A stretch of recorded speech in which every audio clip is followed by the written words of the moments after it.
This is John Walton, and you're listening to the Power Play Point podcast with the Blue Liner on point and Anna Knox. Here's Wilson, and on the right circle, he scores!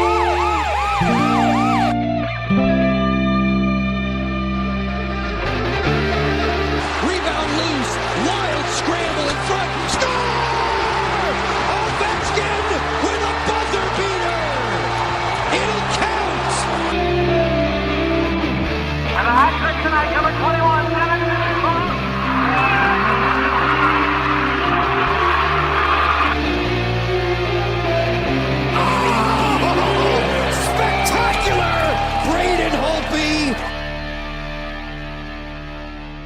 Well, welcome once again to the Power Play Point podcast. This is your host, the Blue Liner on Point, and we're talking to you live to tape from my humble abode in downtown Glen Burnie, Maryland.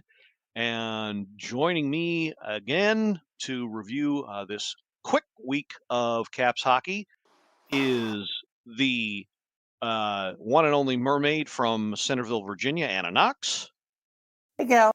Happy Saturday.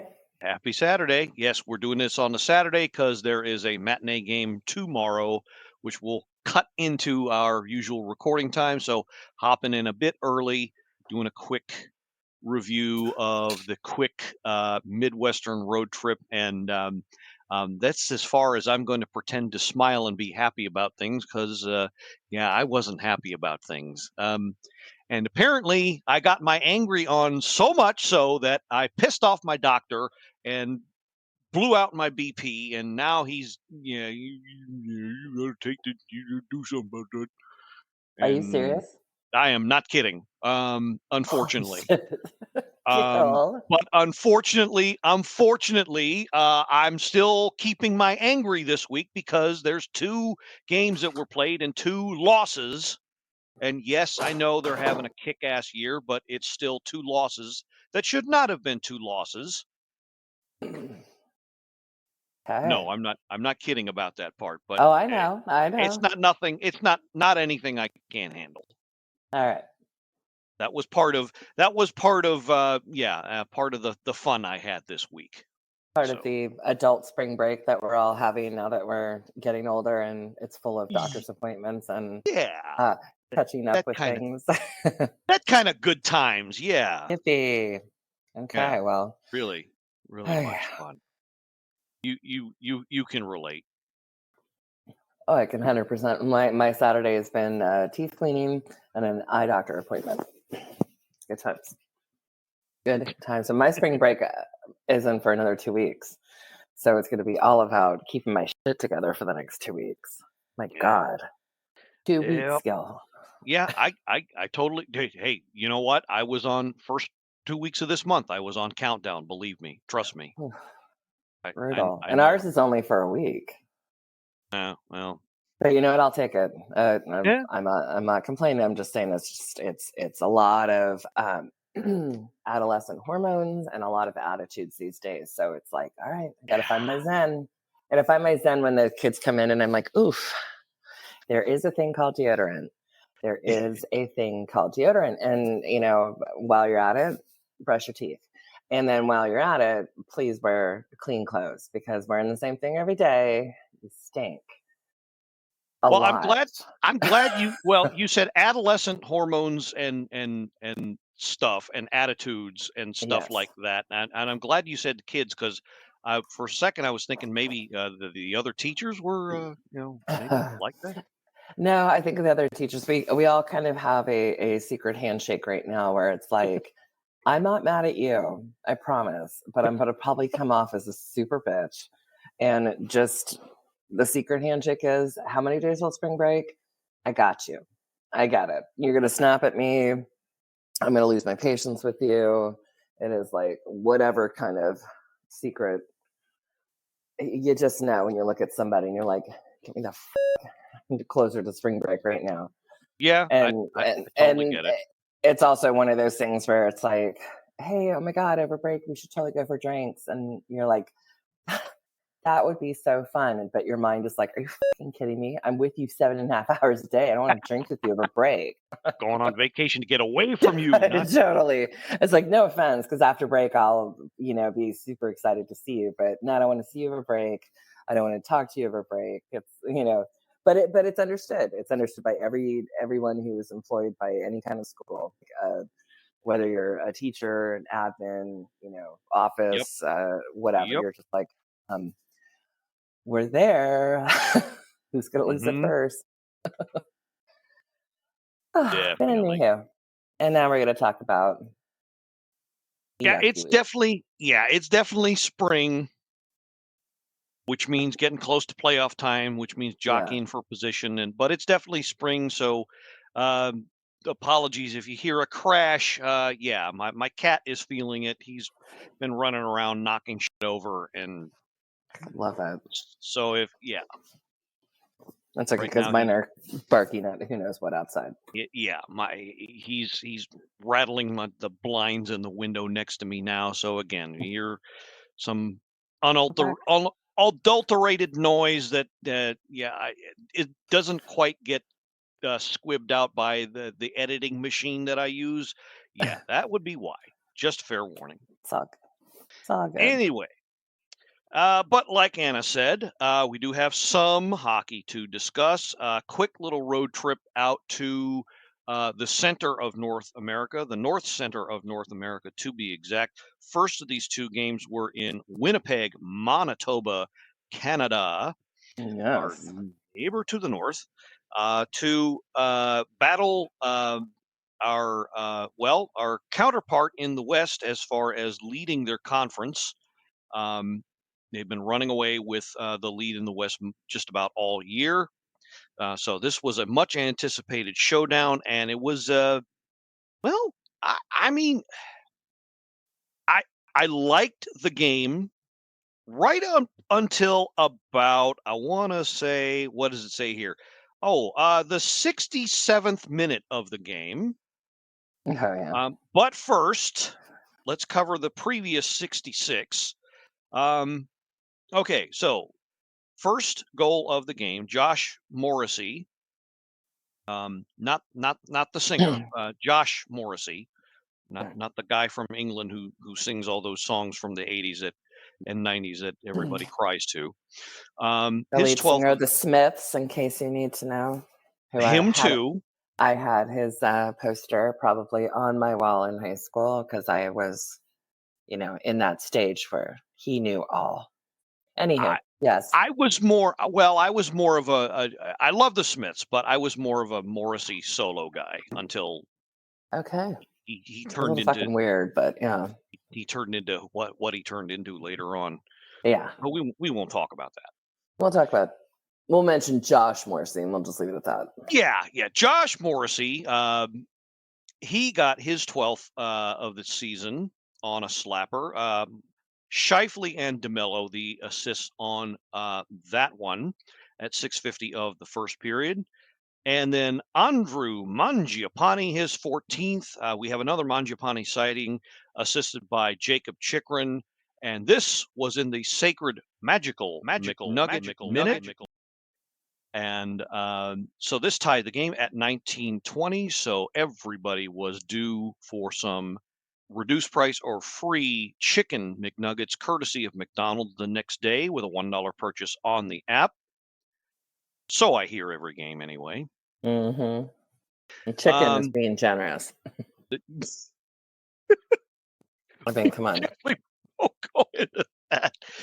And then, so next period, it was kind of a human chess match. You shoot, me shoot. No, nobody gets a goal until 1948 of the second period. So a bizarro McNugget minute goal here by Mason Appleton of the Jets, his 9th. Nino Niederreiter and Cole Perfetti the assists on that one. So 2-1 Jets leading up to the third. And then everybody time to get their boogie on, put it on, make like a Kleenex. Alex Ovechkin, 16 minutes in, exactly his 36th of the year, number 889 for the career. Protas and Van Riemsdyk, the assists on that one. Beautiful. Tie game with 4 minutes left, and everybody's happy. More on that in a second, but not for very long. Okay, so 2 overtime we go. Caps start out with it. I can't remember if they won the initial faceoff, but eventually they gained possession, and they held possession for, I want to say, a good 45, 50, 60 seconds. And even managed to, I'm pretty sure, change lines at least once. Hold on to that. Change lines at least once. And then the Jets got the puck, and it went the other way. And then not only did it go the other way, it went down frickin' hill. You might have noticed there weren't too many Caps players on the other end. You know why? Because of a really effed up line change. Okay, so this was what? Game 70, 71, something like that? Mm-hmm. And they're still screwing up their line changes to the point where they're getting too many men on the ice. They can't get somebody on the ice during overtime.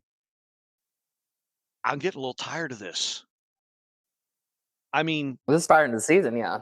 this far in the season, and, you know, I get some were like, okay, well, we were playing a pretty good team. Now, basically more than a pretty good team. Yeah, basically the number one team in the league. Yeah. The one other team that had rights to claim they were number one in the whole damn league. Okay? And the shot by Nikolai Ehlers that won the game, assisted by Sandberg and Lowry at 128 of overtime, was pretty damn good. Over the shoulder of Logan Thompson. And there wasn't anything to be argued about that. But basically the fact that he was basically uncontested because of said botched line change pissed me off a lot. Yeah. And so apologies to my doctor again. Yeah, no, I'm not losing my angry when I see crap like this go on. And I get that I shouldn't be so pissed over a tightly contested game, but when it's when you lose it because of something like this, Oh, it's incredibly frustrating. I'm sorry. I am going to be infuriated. I'm sorry. I will screw it. I've not run out of cuss words. I will lose my.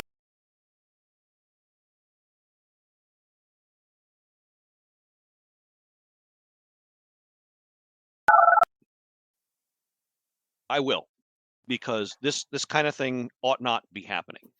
Sure. And if you're still doing this 70, 71 games into a full season, I'm sorry, it's going to bother the piss out of me. And it's a still very not rookie. Not the word I'm looking for, but it's a very I just totally lost my train of thought of what I was going to say. It's just one of those things that it shouldn't be happening. It's like we're so in I'll say amateur. How's that thing? right. At this Right. point, it's just like this is ridiculous. This shouldn't even be a topic of conversation, and we shouldn't even have to be discussing it. And the fact that we are in 70 plus games in is a little headache enduring. And yet here we are. And what makes it even more frustrating is this isn't a scrub team like everybody said they were going to be and barely scraping for a playoff spot. No, this is a team that has been leading the league for the last 3 friggin' months. Mm-hmm. This has been a well-oiled machine. And this is like, running over a nail and getting a flat tire that way and having to stop because of that. because of something really, really stupid. And that's what pissed me off. I know. Yes. Okay. And oh, by the way, yes. Okay, I'm happy that Alex Ovechkin scored. And I'm not going to be a gatekeeper here. That's not who I am. It's not how we roll here. If you're happy enough that even without the win that Alex Ovechkin scored, that's how you roll, that's fine. That's fine. If you're, you're like that, hey, that good for you. That you can look at things that way. Me, I still look at it as a loss, and Alex Ovechkin scoring does not take away that loss. I'm happy that he played his best enough to be in a position to score and make the difference and send them to overtime. I'm happy about that, but no, I'm still going to be PO'd about the loss. I look at it this way. If I'm going out to a nice fancy dinner, I want to sit down. I like send out the drink, the appetizer, let me finish the appetizer and give me 2 bites of the entree and then take the whole thing away. Don't even let me sip the wine. Don't even let me finish the entree. That to me is how I'm going to feel when a game like this plays out. Okay? I'm having a great meal. Yes, I enjoy that, but you don't let me finish it. You don't let me get to the end. That's how I feel. I'm just coming at you with my point of view. So no, Alex Ovechkin scoring doesn't make it all better for me, even though it's another step. Get that. I get that, but I'm not saying I'm better than you as a fan, but this is how I feel about it.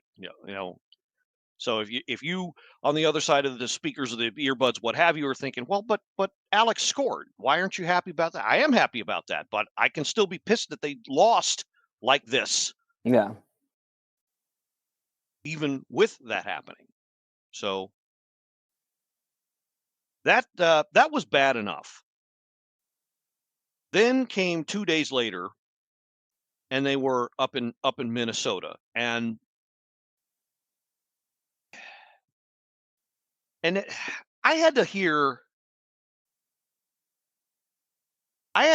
some fans online go, well, the Caps are good, but for some reason the Central Division owns them. Really?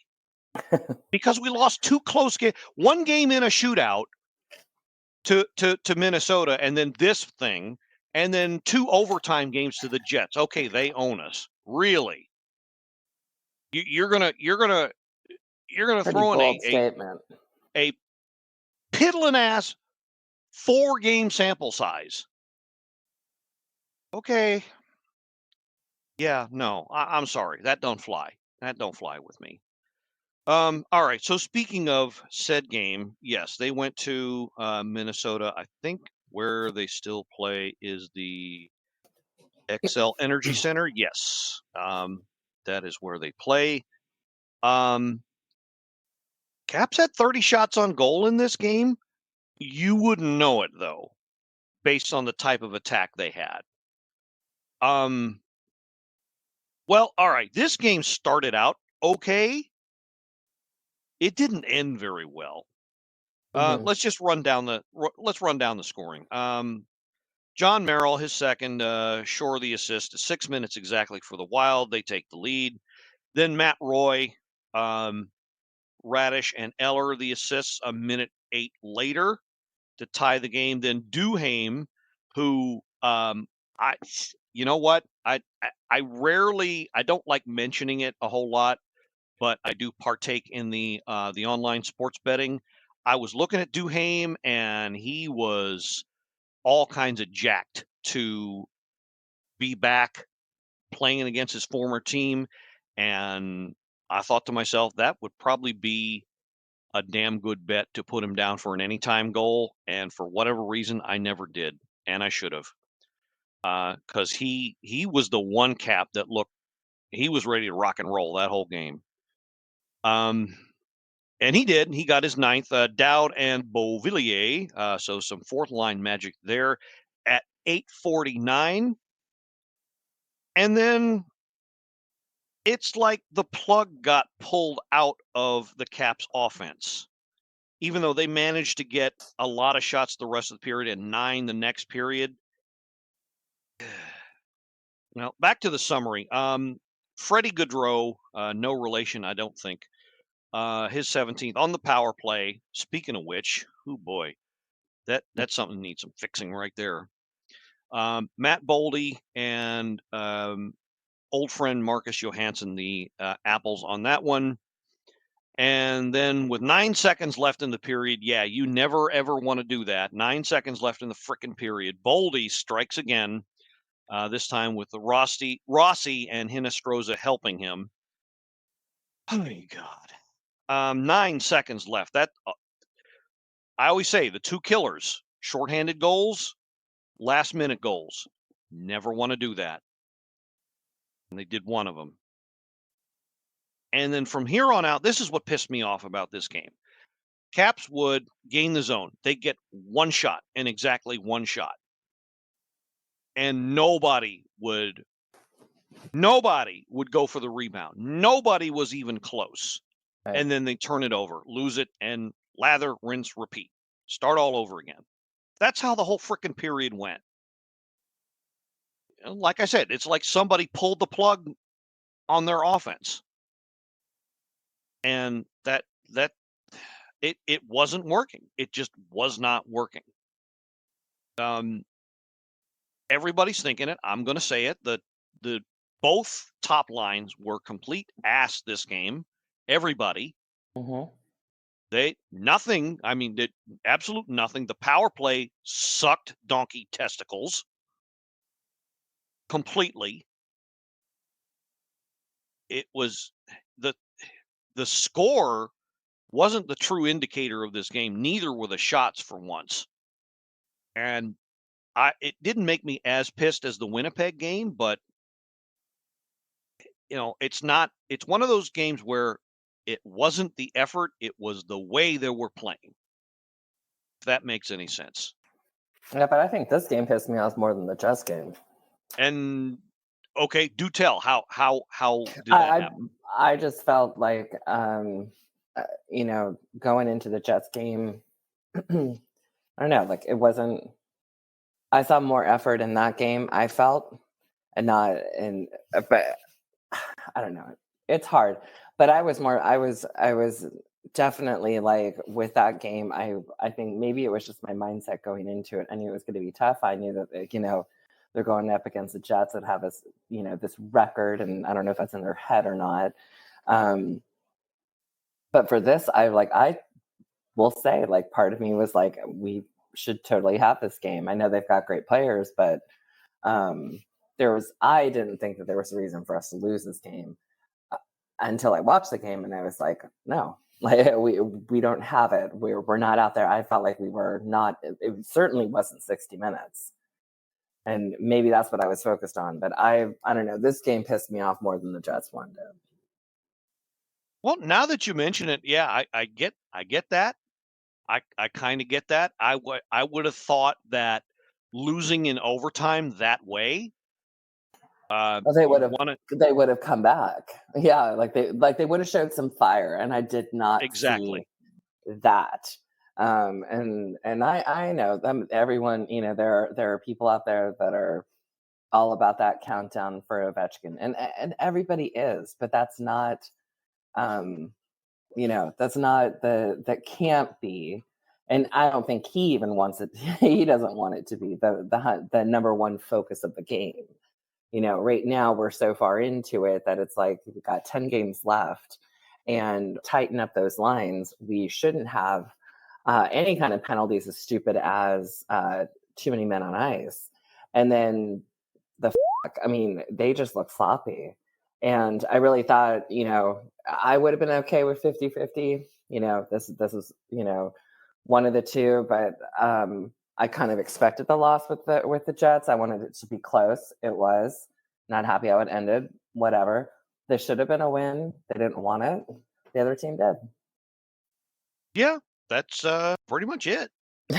You know, it just, And- I don't know. They just didn't look like they could really give a shit. And I don't care for that. You know, like when you like to see them when they come out and they're, and I've said this ad nauseum, and I know everyone, you know, and don't worry, it's not the chemistry. And I'm not going to talk about it, but when you have those guys come out and whether they score first or, you know, whatever, when they're smiling at each other and they're having a good time, and that pressure that's, you know, it's not in their head, they're out playing the game and they're playing smart hockey. That is the best caps you're ever going to get. But this one was just, it's like they were just all the lines just felt like they were a, a step off, you know, like it just wasn't, it wasn't cohesive, and it was disappointing. And I really, really was hoping for a win. And honestly, for me, the only positive thing that came out of this entire game was Ovechkin's class act with Fleury at the end. That was amazing, and that was sportsmanship at its best, and I love that. That was my only positive in the whole game. yes, definitely. Um, I loved seeing that, and that was a nice ending to an otherwise crappy game. Yeah, I mean Um, that's what I mean. Like that's the only positive that I can talk about. and we'll Wasn't we'll a get to that. shutout, Yeah, yeah. but Let, let's talk about the elephant in the room a bit. yeah. I get that. Oh, trust me, I am part of the group that says looks at that President's Trophy staring us in the face and said no, thank you. Right. But but that does not mean this team should tank. You know, Absolutely. I still want there to be an honest effort every blasted night that they play. I don't know that we got that in this game. Um, I did not see, you know, I saw guys taking chances, taking shots, but it's like, okay, we got the shot on goal. We're just gonna stand and puck watch. Hmm. And I don't know if it was just a mental lapse or just, you know, taking a day off. I don't know, but that's what I saw. And the thing that bugged me was this this kind of thing has a potential of being a habit.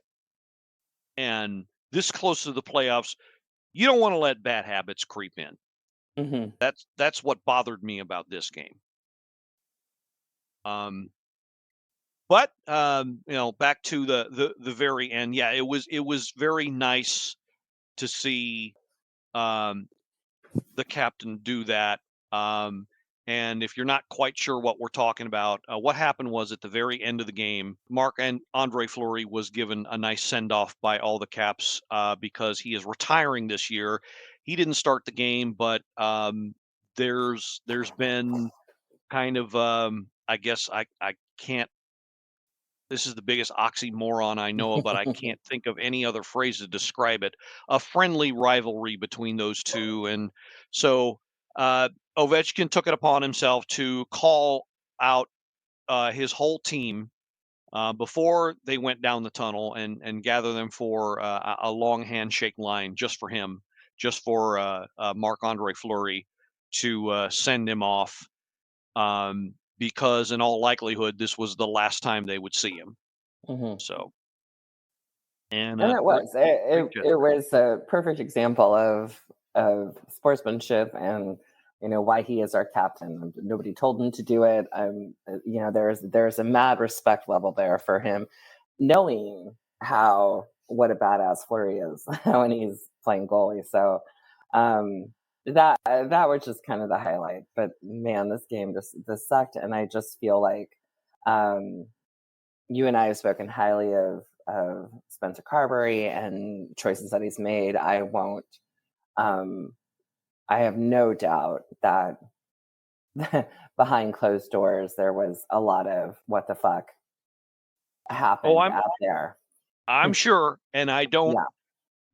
I didn't see anything that happened during the game that indicated it was any sort of coaching decision Right. that was the problem. Right. So There's the players. So therefore, as a coach, you're going to call them out, and that's it. And so tomorrow, going up against Buffalo, it better be a hell of a different game than it was against the Wild. yeah, yeah, to say the least. So not pardon me, not a good week at all. 2 games, two played, 2 losses. 1 point out of 4. Okay, take what you can get, but this team has been playing too well for take what you can get. Mm-hmm. And so again, the one concern I have is don't let this creep in and be a habit, because they've worked too long and too hard to just throw it away. Mm-hmm. And I think we can all agree that at a minimum, the end goal is get past the first round for this year. Mm-hmm. So, And I don't know. I'm not stressing.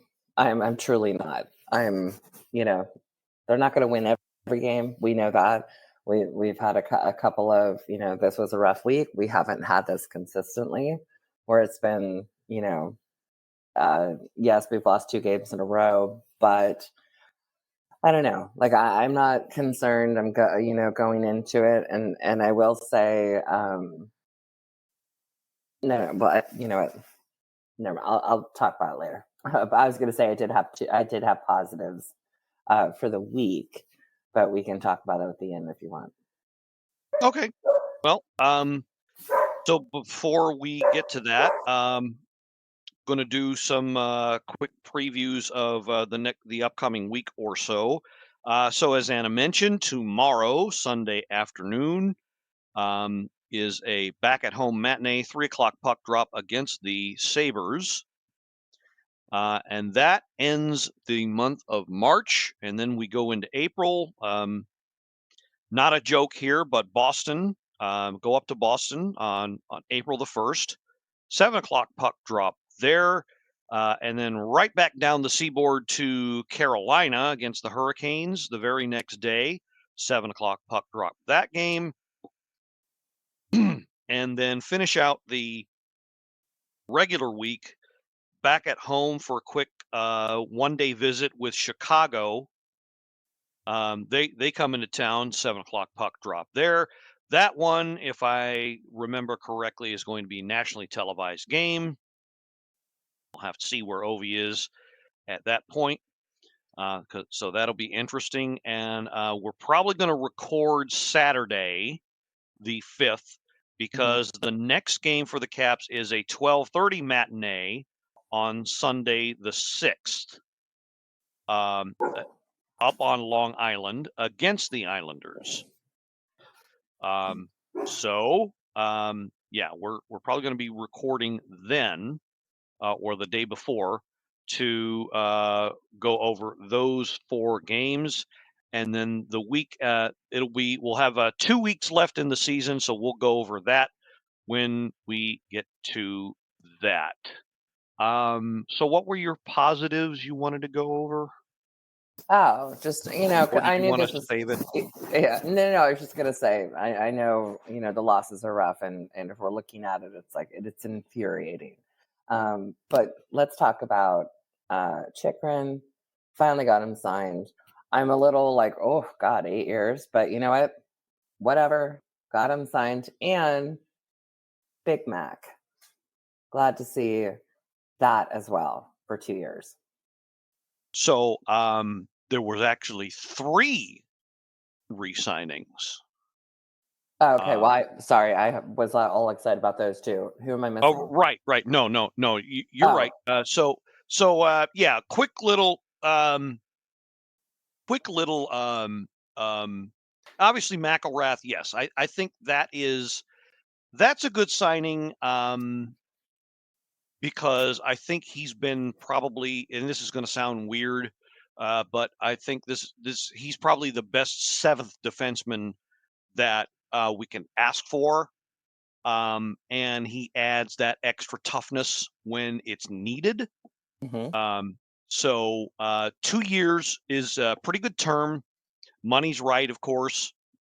So I think that'll be fine. That's not a waste of a roster spot at all. You need a good solid 7th D that is going to be able to step in just about any game. So that's fine. Of course, Chikrin, the big deal was, okay, yeah, it's a long time. I think more people were having a hissy fit over the amount of money he was being given. But you got to be cognizant of the fact that the salary cap is going up a lot, not just next year, but the year after that as well. Mhm. So, yeah, I realize you pay for a ticket, but that don't make you the owner. It's the owner paying these salaries. So you want to play armchair GM, but you got to realize that some of these guys you want to keep. You gotta, It's a you got to play. business. It's a business. You got to pay market value, and that was his market value. And maybe just maybe this year is going to be his best. Hard to say. I don't know that it is. I don't know that it is. I don't know that it isn't. But I think we've all seen enough to make the distinction that, hey, this kind of talent is not something you just let walk away to another team. Right. Exactly. So, and that's my quick 1-minute assessment of that. I get how some can think, oh, too much term, too much money, but I don't think it is. I think we're pretty much set. We got prospects coming up on defense, but none of them are going to be ready for at least a couple of years. Hence, McElrath being signed. I think we're fine. I think it's not a big deal. Well, I Mhm. mean, it's a big deal, but Of course. it's not a problem. No. Was what I should have said. The third re-sign, of course, was the locking up of Mr. Coach Spencer Carberry for the next 4 years. Yes. Probably the wisest decision of all this week. Yep.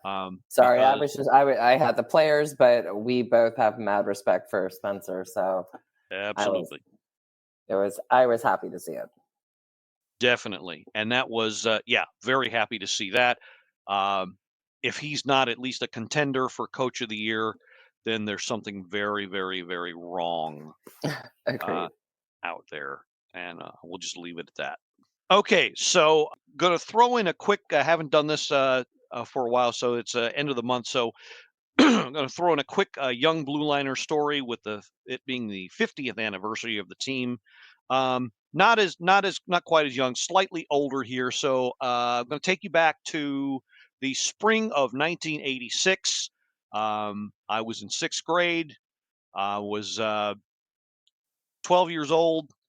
I was just I was starting to really, really, really ramp up my knowledge of the Caps. The 2 years before that, I tried to keep up with them as best I can, but my dad was on a government assignment to Korea, and Armed Forces TV didn't have a whole lot of hockey games, let alone Caps games. So it was kind of tough. So that's my excuse. But I'd kept an eye on them the whole year, 86, and then comes the playoffs and the big bad Islanders, who were the champions. They were running over everybody. They had starting to get older and slow down, and the dynasty was dying, and they didn't win the year before. They gave way to the Oilers, and the Caps ended up beating the big bad hated Islanders and getting past those bastards for once. I thought, yay, this is our time. And we went on to play the Rangers. And the first thing I thought of was, okay, great. We play the Rangers, who have been an egg-sucking dog team all year, and we're probably going to beat them and get to the 3rd round finally. And it didn't happen.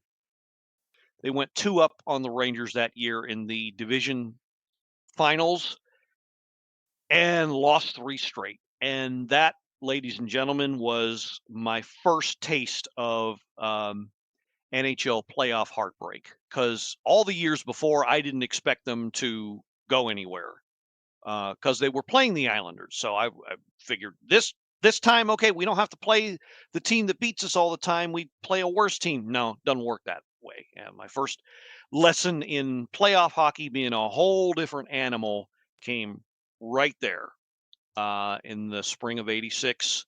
And yeah, it's just, what could have been, because a lot of things were happening that year.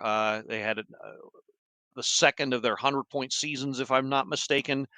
Bent Gustafsson had come back from playing in Sweden for a year. I really thought this was the year they were going to finally make some noise, and just, and as it turned out, that was the first of a lot of years of playoff frustration and heartbreak. So if you're an old-time fan like me, what I just talked about, yeah, you're probably feeling it. Which makes this year's playoffs, well, hopefully all the sweeter, because right now the Rangers are spiraling out of it, and that's one of many reasons why I'm enjoying their collapse.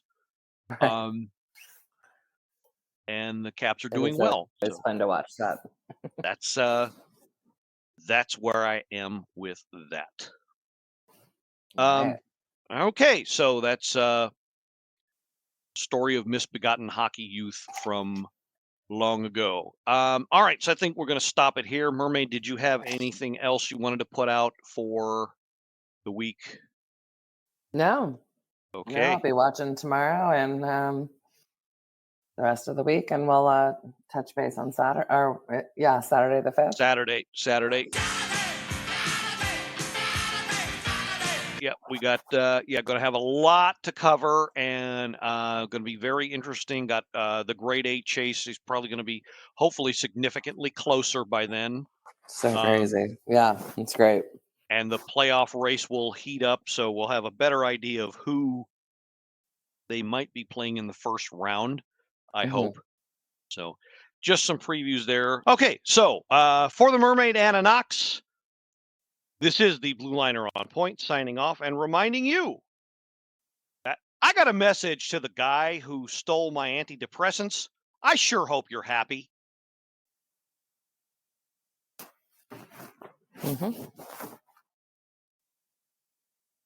Hallelujah, and let's go Caps. They're Caps.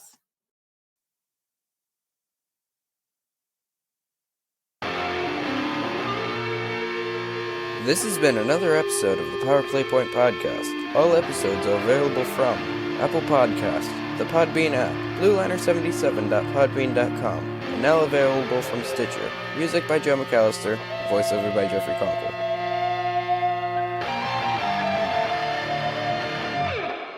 Good morning, good afternoon, and good night, Power Play Point Podcast. Thanks for listening.